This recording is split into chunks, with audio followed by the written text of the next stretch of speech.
And he said, "You'll never make it in this business. It's too difficult. It's too cash intensive." And he goes, "Before you leave, I'm going to offer you $100,000 salary to stay."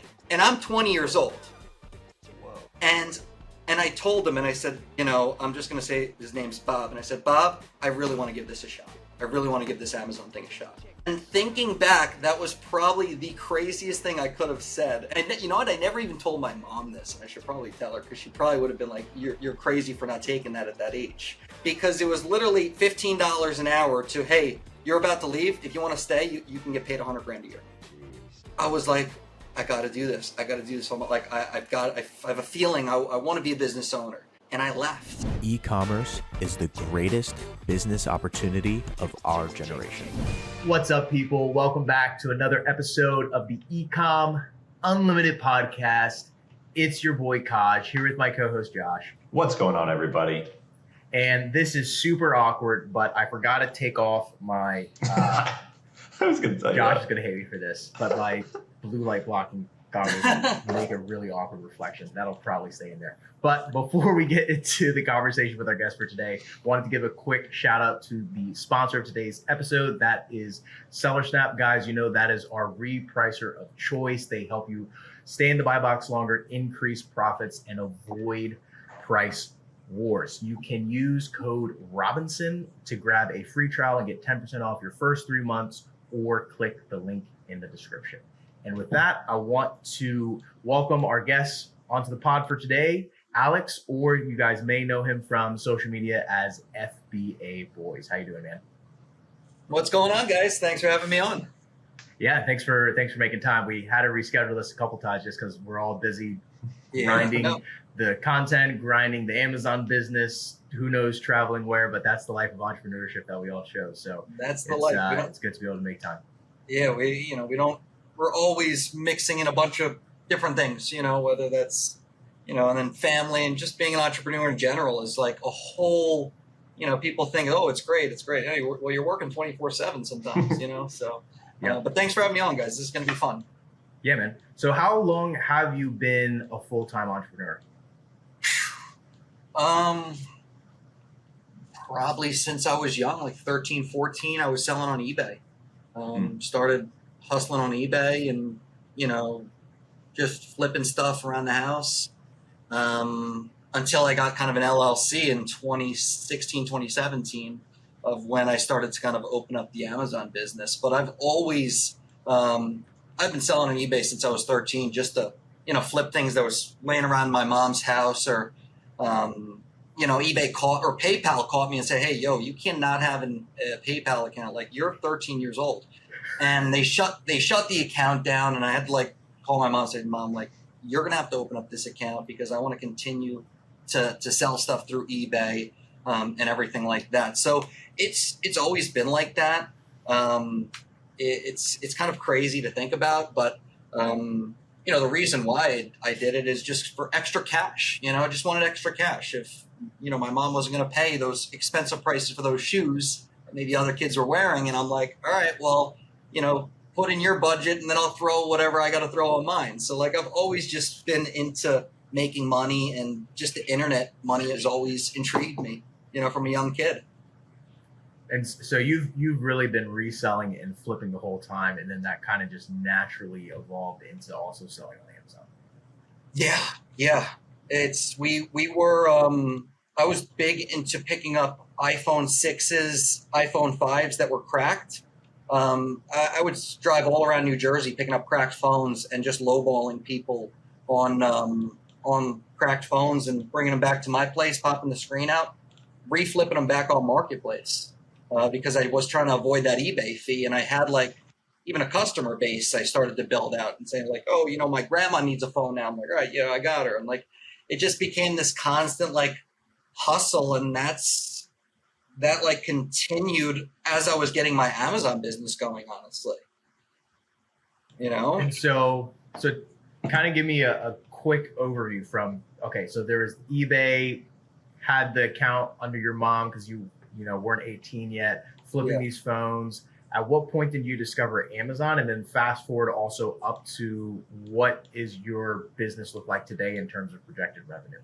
Yeah. Wow. So, 13, I was, flipping stuff on eBay that was old PS2s I found in the house, old video games we weren't doing. And then I like kind of ran out of stuff in the house. So I actually started putting flyers around the town saying, hey, we'll sell your stuff on eBay for you and we'll take a 20% commission. So people started calling me saying, yeah, I got this old, TV or this and that. And I would kind of gauge. I'm like, all right, this is too big to ship. Maybe I'll throw it on, I would throw it on Craigslist. And then we would sell it and flip things from Craigslist. And I remember, my mom was a personal trainer. She had a client that, was a wealthy guy that had artwork. And he's like, I'm trying to get rid of this artwork. I'm like, I'll put it on Craigslist and let's see what happens. And, we ended up selling it for like a couple grand and just making, 20% off of that as a 13, 14-year-old kid was like crazy. So that eBay thing kind of kept on going. I started, one of my first jobs was telemarketing. I used to call for donations. 16, I would bike down there. And then I started basically working for someone that worked for Mass Mutual. So I've always been in the cold calling space, cold calling for term, life, disability, or donations. And I was kind of getting sick of that. And I was kind of flipping phones on the side. Maybe I was 16, 17, flipping phones. And I want to say when I was 18, 19, heading into college, I looked on Indeed and my mom's like, all right, you got to find a job. You can't be doing this phone flipping thing or, whatever you're doing. So I went on Indeed and I found a job for working at a wholesale distribution company.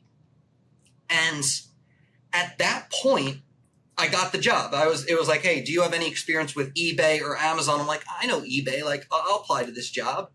And I got the sales job. And when I started working there, I noticed like a lot of our customers were Amazon guys.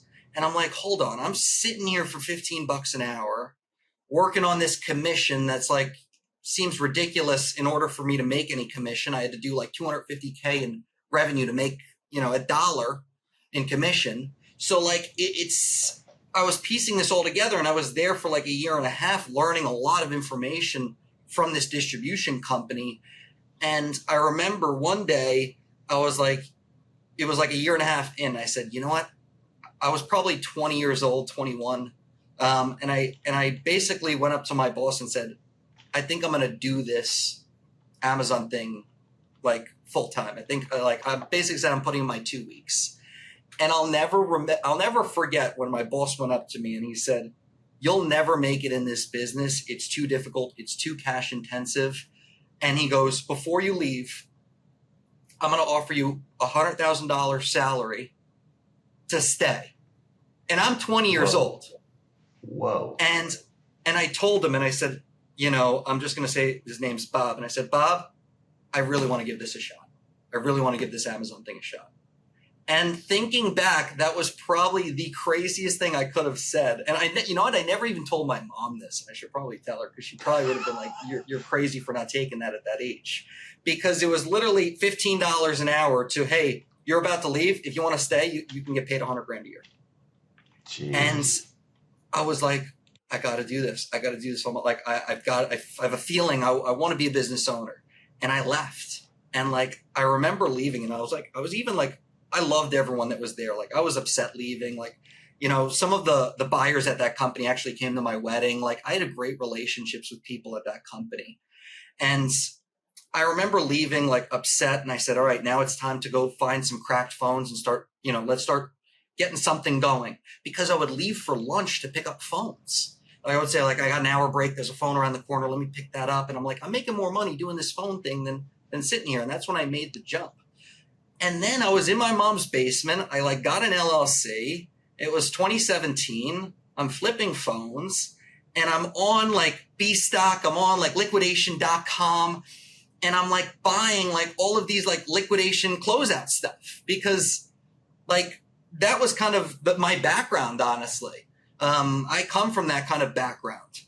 And that's when, Amazon wasn't like, you could kind of do what it was Wild West. We were selling stuff from B-Stock. It would come in, we would remove all the stickers, we would ship it in. And like, I started getting this rhythm in my mom's basement. I kind of set it up like a mini warehouse.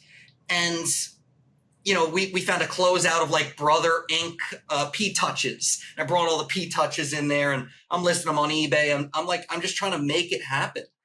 And 6 months go by, and I reach out to my sales manager at my old company, who I became like really good friends with while working there for 2 years.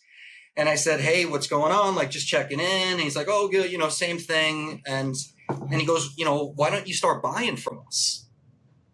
And I go, well, I can buy from you guys? And then I start buying from the company that I worked at for 2 years. And it was gold. It was gold. It was like I was getting pricing nobody was getting. They would rather sell to me than sell to other people. Right. That's insane. Like actually being able to work at a distribution site and then, circling back and actually buying from them. I mean, what a story. So maybe I'll ask you this. Why, or did it just never occur to you that, there was, if you were selling to like other Amazon sellers, or you saw other Amazon sellers, come through the door and buy from the distribution company.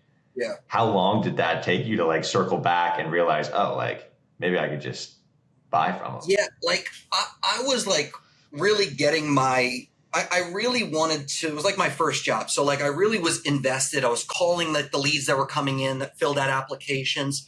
I was really trying to be like a master salesperson. And I really got into that. But when I realized that like I wasn't getting anywhere, like I would put an order of like, I would do like 250K in sales and I wouldn't get any commission because I didn't hit the threshold or whatever. And I'm like, this is crazy. Like I'm doing all this work. I'm putting 100% in. Like, why don't I just sell on Amazon and play the game? And then like I was telling you, I was in my mom's basement. I reached out to the sales manager who I became real buddies with. And he's like, why don't you start buying from us? And I was like, is that a thing? Is the owner going to be cool with that? And he's like, oh, we'll set you up. And it got to the point where they would just offer me the goods before offering it to anyone else. I would know what's coming in before it even got on the price list. They say, in 2 weeks, we got this inventory and you want to lock it in. I say, yeah, lock that stuff in.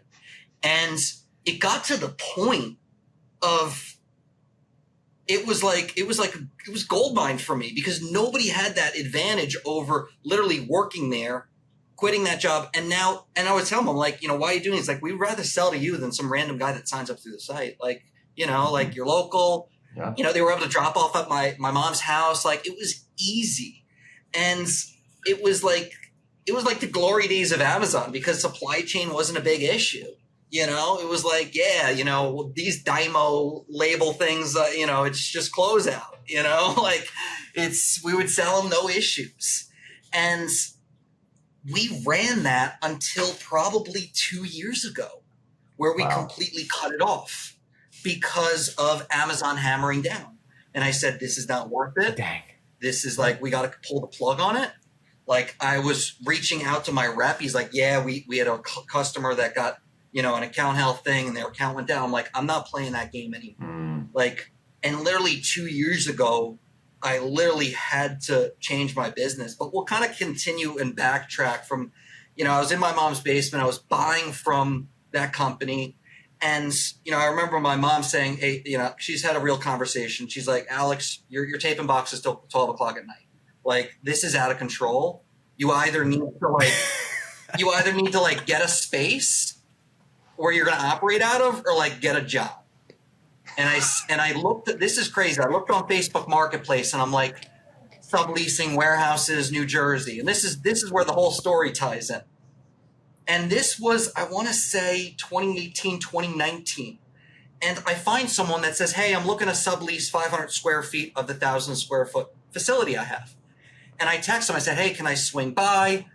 I'm chatting with him, cool guy. And I end up moving in to this guy's facility. And I have the front, and I was so cheap about it. I'm like, can I have 300 square feet? Like I'm very nervous about paying the $400 a month. Can I have 300 square feet? You have the 700 square feet. He's like, yeah, totally.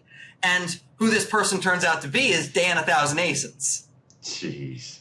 So Then like how long ago was this? You said 2018. Yeah. Yeah, 18, 19.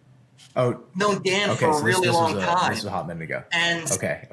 and then Dan and I were kind of like, we're working in the same building. He was doing online arbitrage. I was doing like my closeout stuff in the front half. He was doing this OA, and he's like, I'm kind of ramping up. Like, I'm gonna move down the hall. They have, they have 2,000 square feet. I'm like, all right, cool. Like, I'll take the 1,000 square feet because I was ramping things up too. So he was down the hall. I took the full 1,000 square foot unit, and then, we kept on ramping it up with the supplier that I used to work for. And honestly, 90% of our business was from that supplier. Wow. Yeah. 90% of our business. We were spending probably anywhere from 100, 150 grand a month with them. Wow. All closed out, and like we dealt with IP. Yeah, that's the glory days. Yeah, it was crazy. And then I was like, I need more space at 1,000. So I don't know if you guys know this guy on Instagram, Oscar Souls. He's a big shoe reseller. He was next door of where I was working, and he's like, we're moving to this huge spot in Secaucus. And I'm like, all right, I'll take that. So we knocked down the wall. We had like 2,000 square feet. And we continued to run up the closeout stuff. And it was crazy time. Like, it's just, we would get IP complaints, but we would call the brand, explain to how we got the product, and they would be like, oh, damn. Like, we would get like Amazon overstock. That's what we would get. We'd get Amazon overstock. The goods were legit, but it was like, all right, Amazon reimburses, let's say yourself or like maybe me for missing goods. Where do those goods go? They eventually get found. They eventually go to liquidators. Yep. So we'd be purchasing all overstock. So it explained to these brands, like, how did you get our product? I'm like, well, have you ever lost products on Amazon when you send something in? They're like, yeah. Well, it eventually comes to guys like me who then flip it on Amazon. That's crazy. That's so funny. And it was great. And then they would take down the complaint. Yeah, and they were like, okay, just, we'll take the complaint, just like sell through, or at least I'm like, I don't have that much quantity, like, just sell through and this and that. And I was constantly calling brands up saying, hey, whoopsie. But they were cool about it. And then from there, I had 2,000 square feet. We kind of needed more space. And some guy reached out on Instagram and said, hey, if you're looking for more space, there's a spot in Jersey City. You can come into our warehouse. And that actually was Diana's warehouse, where Diana from Sellers United. So I was in Diana's warehouse in an area, literally from like an Instagram thing. It's like, oh yeah, reach out. And, I learned a lot from her. She's got a huge background in wholesale, learned a lot from her, learned about just workflow or prep operations, and really soaked up a lot of information there. And then there was, she had employees that were kind of bugging my employees, and there was just bad kind of energy flowing. I'm like, I got to get out of here. And I met someone through her network that I then moved in with. So I'm like, I was like constantly hopping. Jeez. Constantly hopping. But I think the good thing about that is you constantly are meeting different people that run their businesses differently, and you pick up little things everywhere. And I was down in South Jersey for a little bit with my buddy Lou. We split a spot. It was like 8,000 square feet that we split. And then I was there for a year, and Paul's like, why don't you come into my place? And we're with helping our students, and we can get some content out, and we can maybe collab on some stuff.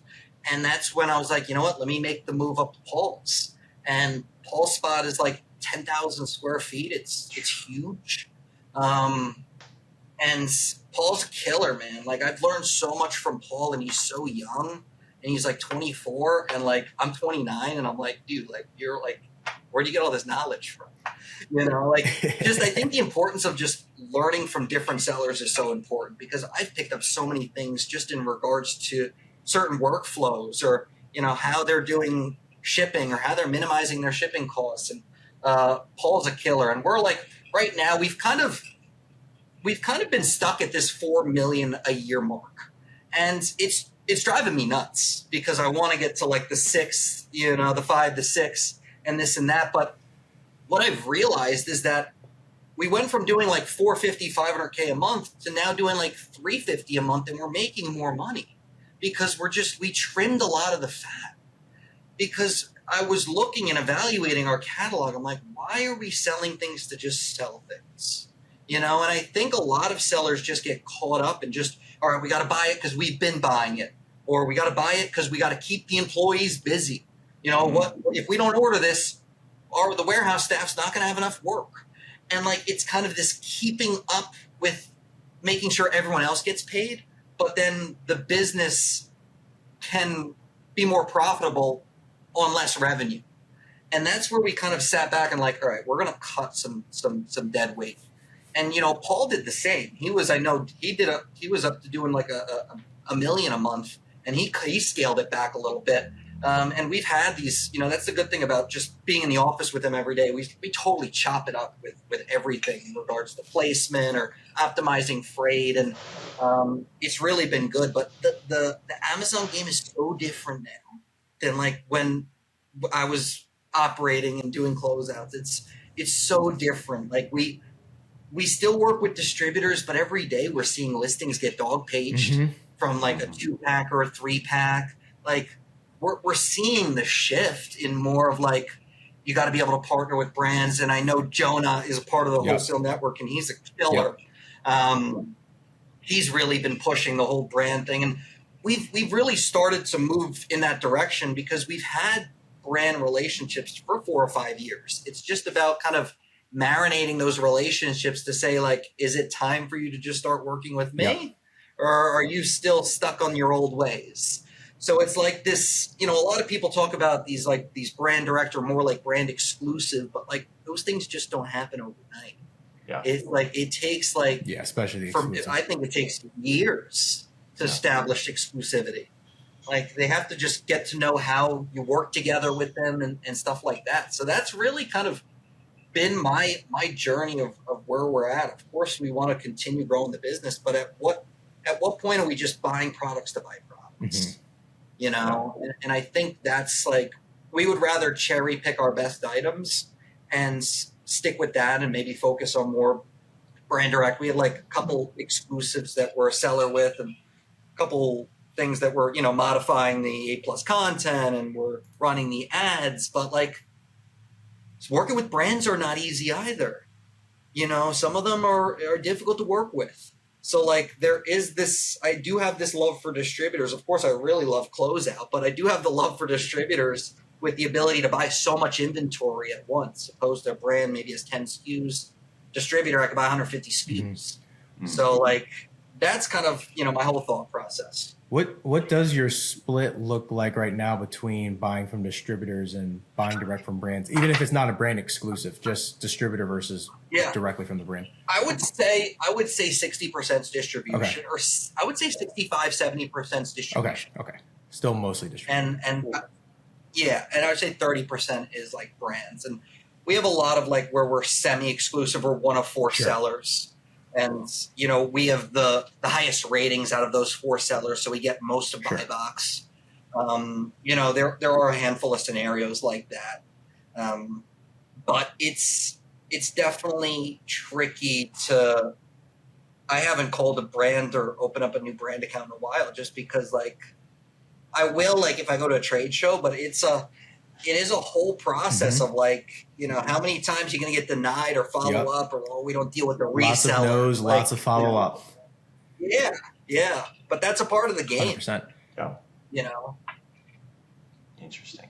How did you, like, as you scaled to 4 million, how did you overcome the cash flow issue that arises as, the business continues to grow? 3 letters, SBA. SBA COVID loan, EIDL. All of the big guys capitalized on that.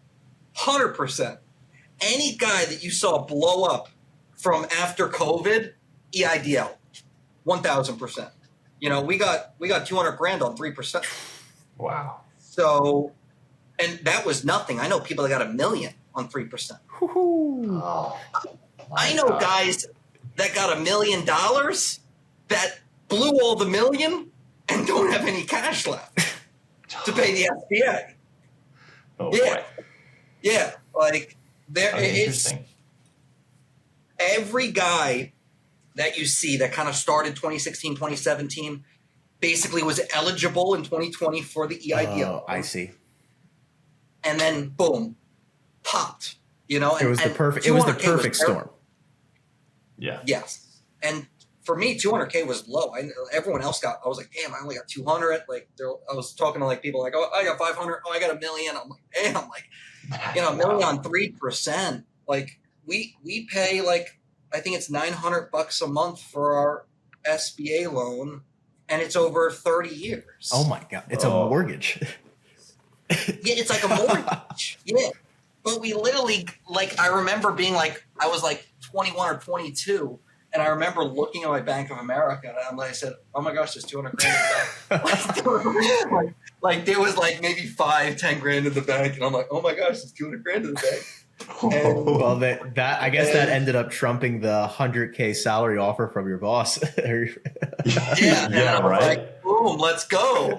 You know, and that, like, I think a lot of people that like try to figure out like how did you manage the cash flow is we literally had a giant buffer. Mm-hmm. Yeah. You know, we could put everything on the Capital One or the Chase Business Premier and not worry about selling through extremely quick, like very quickly, which is huge because we had this huge 200K buffer. Mm-hmm. And that's how all of these guys that like you see that started in that era popped off. It's EIDL. I don't know if anyone I feel like I'm the only one who talks about EIDL loan. I was going to say, I don't feel like I've heard it talked about publicly a lot in the Amazon space.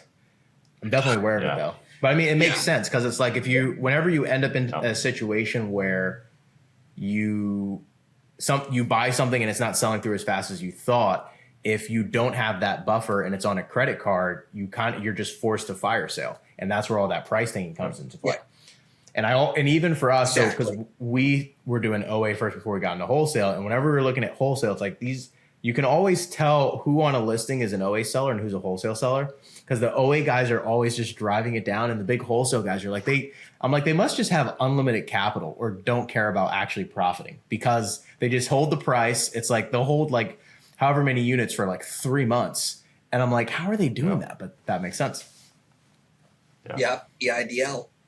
You know, it's like this little secret that nobody ever talked about, because wholesale is a cash intensive business. Like, people try to get into it. I'm like, you really need to be leveraging like 0% credit cards or anything, or even SBA loans, but even getting loans now, or the interest high, like 3% was unheard of. So like that was the biggest thing that really catapulted us. And a lot of other sellers was literally this hidden EIDL that nobody talks about. Yeah, but I mean, you're not getting 3% anymore.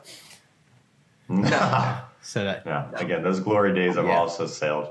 But so the glory days might be behind us, so to use that phrase. But for someone who's either just started now or is thinking about starting or has gotten started within the last year, what would be the top tips that you would give them on scaling when it comes to finding products, finding suppliers, finding capital, like in that sphere, just for someone who's on the newer side?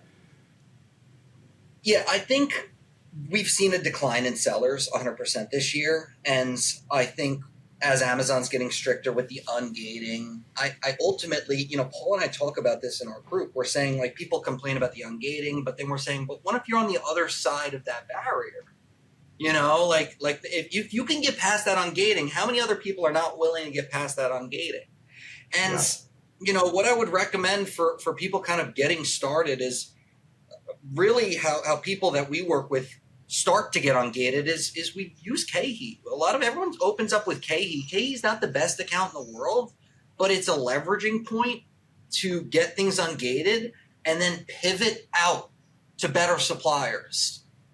You know, and a lot of people, like, that is the path that I've seen, like, our members kind of use to really crack the ungating. And then you'll start to get auto ungated once you start moving inventory.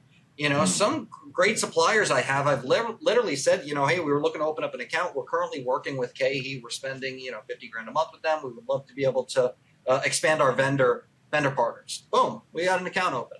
Like, I really believe, like, if you're starting out, open up Cajua and use them as a leveraging point to get other accounts opened.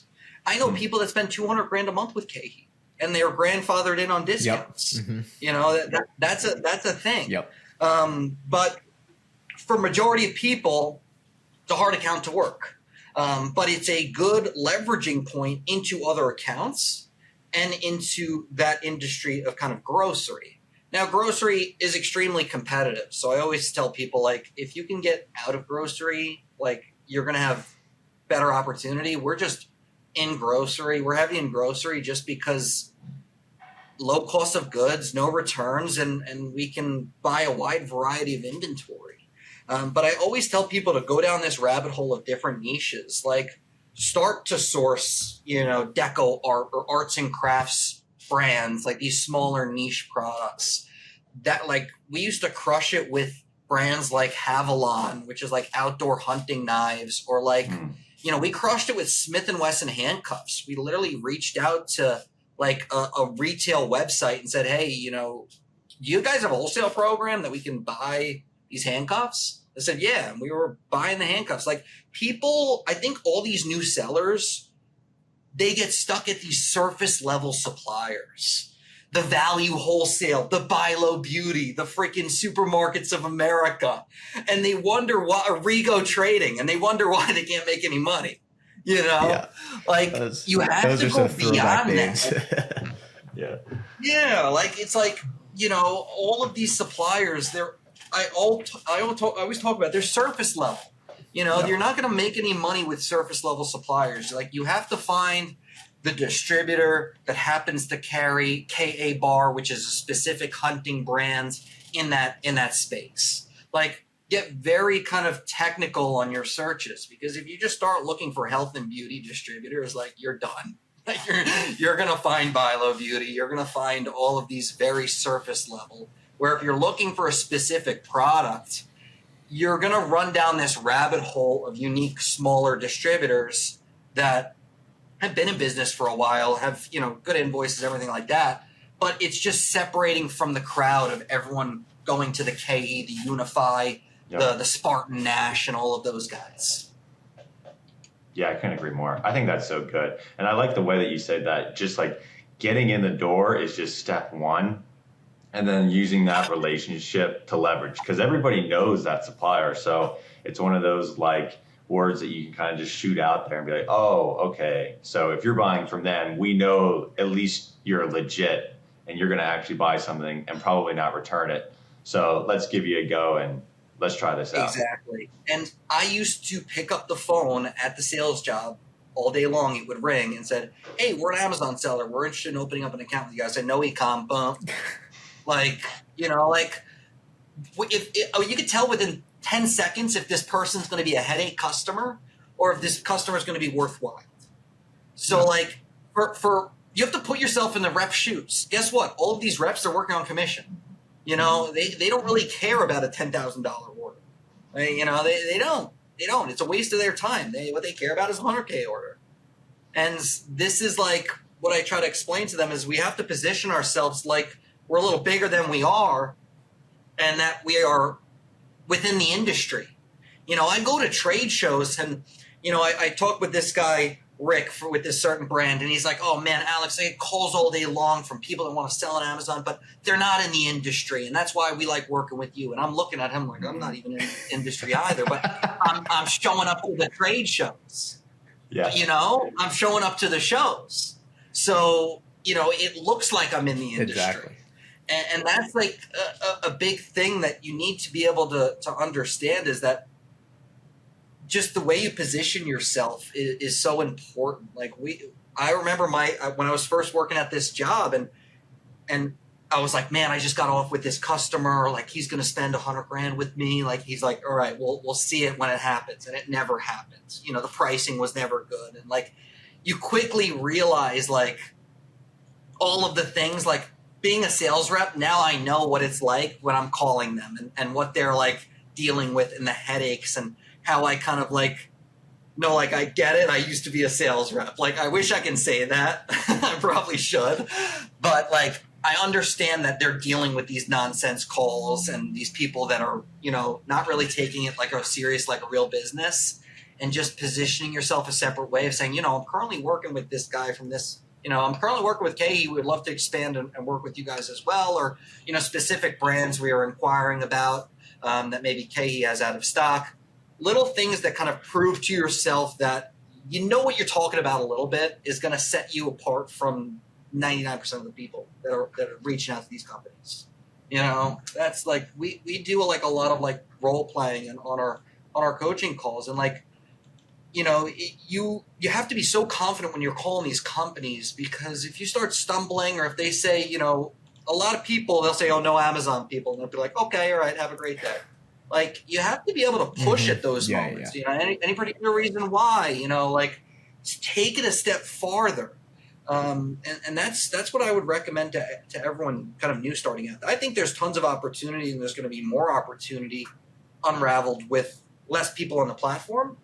We've seen prices kind of increase a little bit, margin increasing a little bit. I think it's going to go in a good direction. I think there's going to be this another era of Amazon. Yeah, I'm very excited for those days to come, because I remember the glory days. And I want those days to come back. Just the community on fire for Amazon. Everybody's excited for what's to come. So yes, I am super excited and hopeful for that time as well. Yeah, I think like you said, it's like there might not be the flood of new sellers coming in might not be as high, because the barrier to entry is a little bit more difficult than it used to be. But at the end of the day, that's good news for everyone doing it, including new sellers, because the new seller that sticks with it through those first couple hurdles, they'll have less competition. And the guys who are already there, like some of that more newbie-like competition will slowly disappear. And actually, quick example on that, one of the brands that we've been working with, we started this year, they had 15 to 20 people on one of their listings. They had oversold stock. They didn't understand Amazon buy box, and that everyone was just buying and selling on Amazon. So we went exclusive with them. But I was like, I've been watching a lot of the sellers like slowly sell out over the last few months. And as I'm like going and checking their storefronts, just out of curiosity, a lot of them are new sellers, and a lot of them completely stopped selling. Like, this product was the last product they were carrying in their store. And then once they sold out, they haven't even come back. So even just from like that one listing, I've seen in the last 6 months, 8 Amazon sellers just stopped selling. And it's probably happening more and more, but it's sad to see, because it's like, I didn't really want people to succeed, and there's enough, the playground's big enough for everybody to win. But at the same time, there is a trend of there being less competition for the people who are taking this seriously, which makes me think Glory Days 2.0 are around the corner. I remember when we opened up a wholesale account, it was super easy, and like we got the stock, and like there was probably like 20 people on the listing when we opened it. I swear, by the time we sent it in, there was like 60 people on the listing. Yeah, you're like, what? And I'm like, this is a disaster. And like, we tried to talk about clean. Like, some of these brand owners they're like, yes, we're getting orders. This is great. Like, and something that I also tell some of these brands is that I say, by any chance, did you not get any orders in March? And he's like, how do you know we didn't get any orders in March? Oh, because the price is absolutely tanked on Amazon. I haven't thought about that. That's a great question to ask. Because we can look at the Keepa and understand, like, you definitely weren't getting orders. And this is where I kind of pitched them and saying, wouldn't you want a more forecast or consistent flow of orders? Like, that's something I like to tell him. Like, you didn't get any orders in March, right? And he's like, no, I didn't really get any. I was like, this is why. That's brilliant. And when you kind of tell people that, like tell brand owners that, they kind of start to think a little differently of like, all right, this guy kind of knows what he's talking about, opposed to just someone looking to place an order. So I think that's a kind of interesting little trick that like I've used when communicating with brands, because it kind of catches them off guard of like, how do you have a crystal ball or something? Like, how do you know? I'm like, we're just looking at the data, and we can tell that there's no way you got more. A crystal ball called No, Keepa. I really like that, because like we also know as, inventory heavy businesses, what cash flow can be like. And so when you do get a whole bunch of orders and then those orders stop coming in, you know, and you're sitting there 2 months and then you're forecasting being like, oh, I just got all these orders in February, March and April are going to be, you know, insane. Let me go stock up. And then it's crickets. They don't get anything. They're like, oh my gosh, what is going on? What is happening? And then having somebody who actually understands the model and like can direct them to allow them to be like, hey, this is what happened. This is not a good idea. If you want to keep selling this way, this is how we would suggest you do it. Both sides end up making money, and then that partnership can thrive. Yeah. And I think some brand owners get a little nervous about this whole like exclusive or like cutting down the customers, because like this one guy we're working with, he's like, yeah, I'm kind of turning away these guys, all these people that I usually fill these orders. I'm like, I was basically saying like, all right, do you want to sell to 20 people that all place $1,000 order? Or do you want to just place one PO for 20 grand? You know, and like, this is what I'm trying to get in his brain. I'm basically saying, we're going to cover all of these customers that are inquiring. Don't you worry.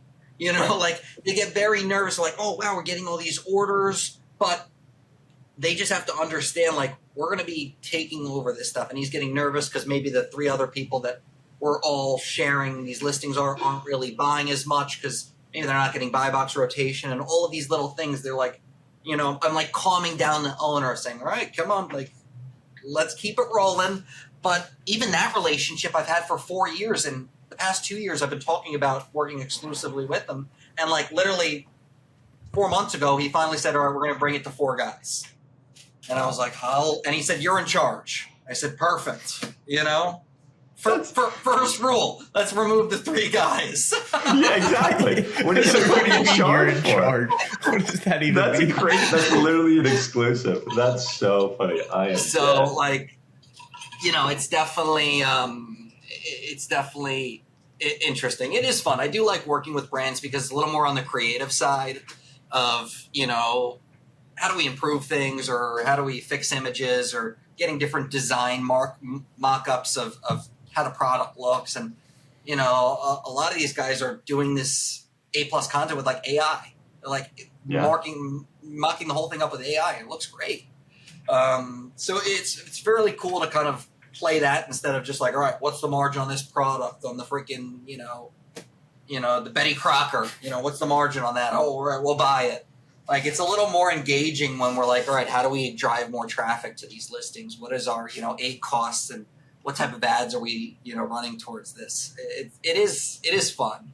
But again, it's that new direction we're kind of moving into, that more brand partnership, more working with these brands and giving them better understanding of how Amazon works, because a lot of these brand owners are old school, as you probably like. A lot of them are older guys. Yep.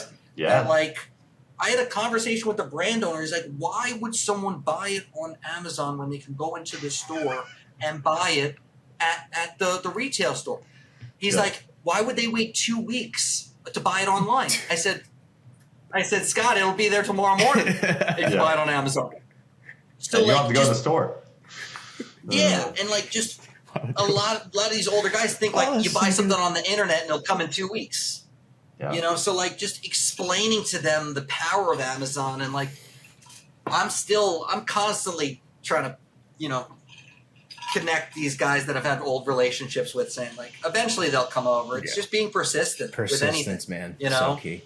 Absolutely. And like educating them. And again, as you're saying, with them being like boomers and everything, education is so key when you're talking through what it looks like to be on Amazon and how their store might look kind of as you work with them. So Alex, where can people go find you on the internet if they want to learn more about this Amazon space? Yeah, you can follow me on FBA Boys on Instagram. I'm on TikTok. I do these TikTok lives, which are a lot of fun. I think I'm FBA Boys on TikTok. Those are the 2 main spots. But yeah, if anyone wants to reach out, I'm always willing to chop it up. Awesome. All right, guys, thank you for listening. Make sure to leave a comment if you have any topics you want us to discuss in the future.